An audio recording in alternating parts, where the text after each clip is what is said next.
अरे नौना बाका 10 दर्जा नौनी बीए पास जी। नौना बाका 10 दर्जा नौनी बीए पास जी। को करलू चूल्हा चौका को काटलू घास जी। को करलू चूल्हा चौका को काटलू घास जी। हे दीदी हे भूले बारू को फफराट जी।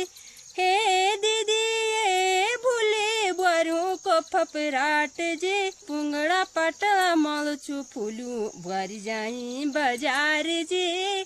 पुंगड़ा पाटा मलचू फूलू बारी जाई बाजार जी। अरे नौनो मेरो बल्द ल्याए कीमत 10,000 जी। नौनो मेरो बल्द ल्याए कीमत 10,000 जी। दिली जाना का बाना दिली बल्द तो गलीदार जी। को करलू चूल्हा चौका को काटलू घास जी। को करलू चूल्हा चौका को काटलू घास जी।